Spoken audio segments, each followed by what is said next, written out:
Today we're going to show you guys the perfect morning in Bangkok. We have a bunch of things planned, so we're going to take you along with us.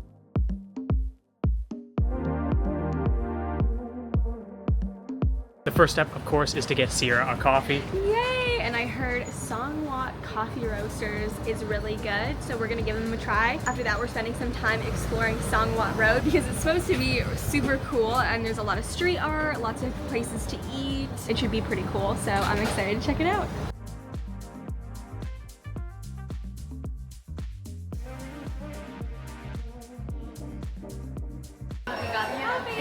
We got a coffee called S-Yen. It's like a Thai traditional style coffee. I think it's just a dark roast with sweetened condensed milk. Basically, a Vietnamese coffee from Thailand. Can't be beat. It's really good. It's sweet, creamy. It's more roasted than I would normally go for, but it's pretty good. If you like Thai iced tea, you probably wouldn't like this because it's like a little bit, feels a little burnt. But I would say it was expensive. But I heard this place was really good, and it is, and it's fun to have one really nice coffee, but I wouldn't come back for multiple times. We made it to Wat Road. We are looking out for some street art and a snack, I think. Yeah, there should be some good food places for us to check out here.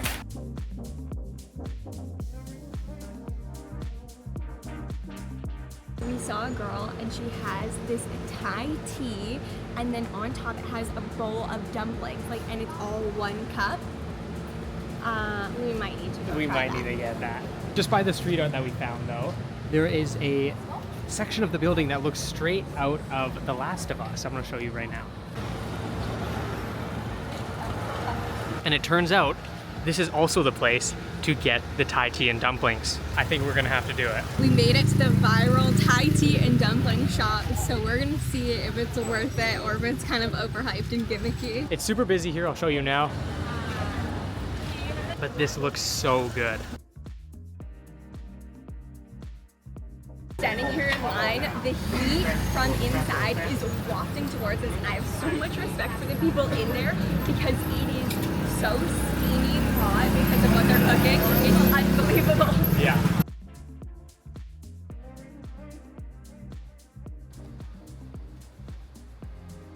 You guys, it is hot out here. So it's good that we got a Thai iced tea. Yeah, And we're the giving it a cool try. also yeah. That's a good Thai iced tea.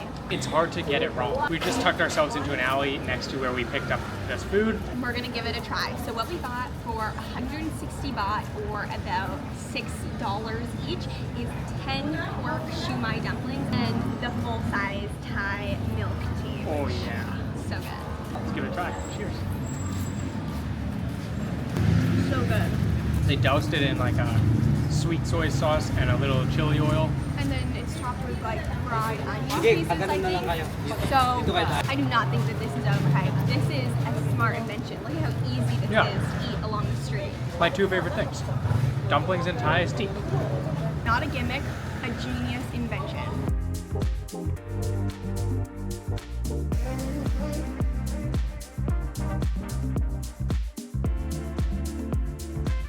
Those are two murals that are pretty, I think, well known, and you might have seen them before, but they are on Wat Road. We've just seen this sign here. I think we're gonna head down this side road.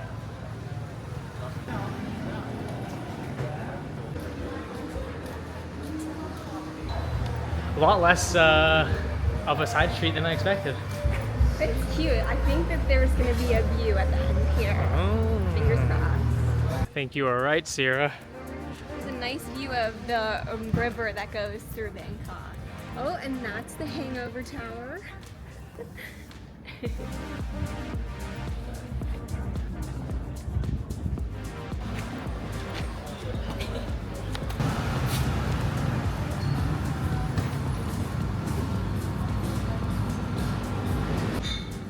There are just tons of little side streets with cool graffiti. I'm into it. I like this street. It's pretty cool.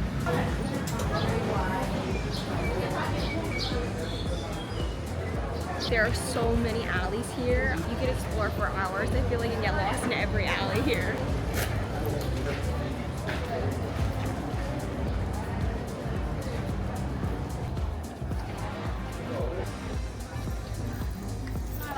There are tons of little vintage stores here. We're gonna go into one now.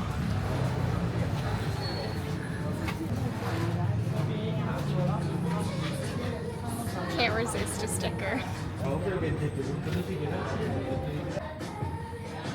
I heard about this sign that literally says, "I want a Bangkok," which is kind of crazy, but we found it here and it's actually so funny that this is up. That was Wat Road. Pretty cool, a lot of graffiti. I liked it. It was a funky vibe. And a lot of little shops to check out and food to eat. This Thai Tea and Dumplings was absolutely a must try. We have a 30-minute walk now to our first temple. We're gonna go to 3 today. I think they're the 3 most popular, but they're all kind of in the same area, which is nice. They should be absolutely spectacular like all the other ones we've seen so far. One thing about Bangkok, at least as backpackers, is that what we found is there's a lot of walking. Everything is spaced out. So be prepared, bring your shoes. Or bring your wallet so that you can pay for the transportation between places, because it definitely gets a bit expensive going such far distances between places. So yeah, you've either gotta pay a pretty penny or you gotta put your walking shoes on. Yeah. The path that the maps took us on is through like a market and alleyway, and it is so shaded. This is a nice break from the heat. This is really just like a random alleyway near Chinatown in Bangkok, and you could probably find absolutely anything you could want here, from wigs to suitcases to bags. There was a sock stand.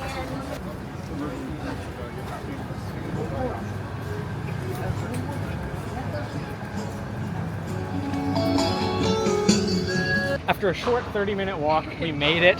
We're at Wat Pho. And it looks pretty magnificent. It's large. It is very large. It's a little bit hard to see right now because there's a big wall all around it, but you can tell it's guarding something pretty cool. As this is a temple, I'm covering up so that we can go in.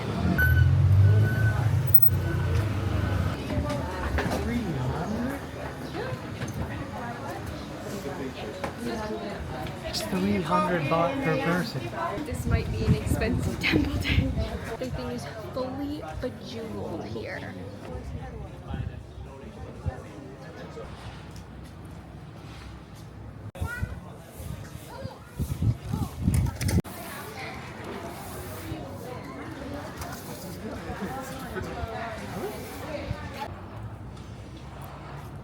It's crazy to think that we still have a grand palace to go to, because it definitely feels like a grand palace, I've got to say.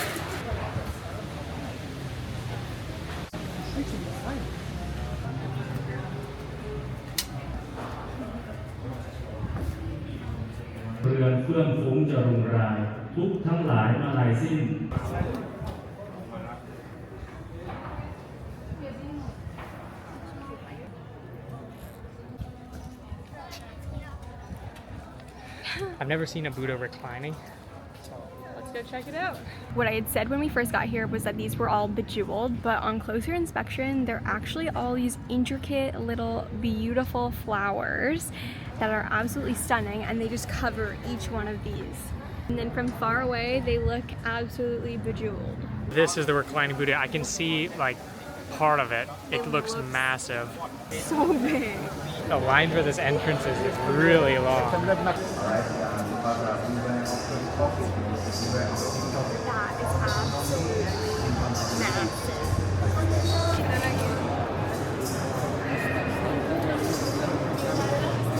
So along the wall of the backside of the reclining Buddha, there's these jars that everyone is putting coins into, and we asked why, and it's to wish for good luck. And so you go down and you put a coin in every single one of these buckets, and there's 50 at least. A lot.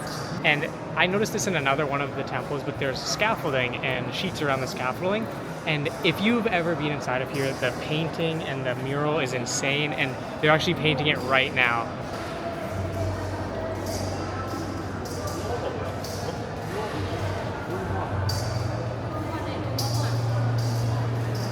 So incredibly tedious.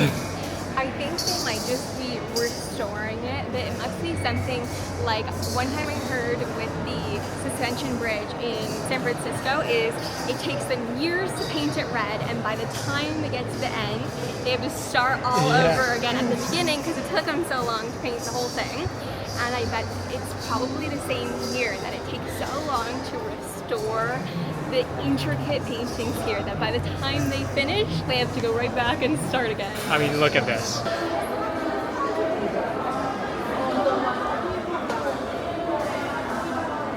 That was Wat Pho. We are heading to the Grand Palace now. All right, we are at the Grand Temple. We entered, we went through the metal detector, and then we found out that is 500 baht per person. That equates to about $22 Canadian, and we spent 300 baht per person on the last temple with the reclining Buddha, which I think was almost pretty cool. I know it's probably spectacular, but $22 a ticket is A, not in our budget, and B, outrageous in my opinion. I think we're gonna turn around and get out of here. What we're finding with Bangkok in particular in Thailand is that because it is the #1 tourist destination in the world, a lot of the prices that you see are tourist prices, and I think that's what we're experiencing a little bit today. Unfortunately, we're just on that backpacker budget. Like, we can't be spending $45 to go into a palace, which is kind of disappointing because I do really love to go see them. All of them are spectacular. $22 is just too much for us right now. Next time we come. Maybe we'll get to see it one day. So with the unfortunate event of not being able to go into the Grand Palace, we will display some photos for you the way my brother likes to see things. But now we are on our way to Wat Arun, and it is over the river. So I think based on the distance of things, like we said, it is actually a bit prohibitive to be going to everything in Bangkok as a backpacker. So we're gonna try to find a lookout and see its beauty from afar.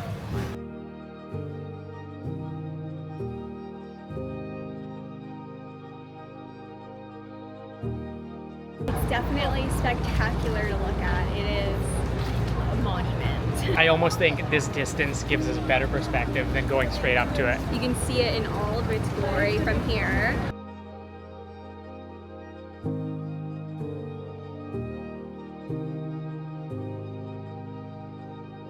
So that was our attempt at the perfect morning in Bangkok. Let us know if you think that is the perfect way to do it in the comment section below. And stay tuned because we're about to do the perfect evening in Bangkok. So you can see that in our next video.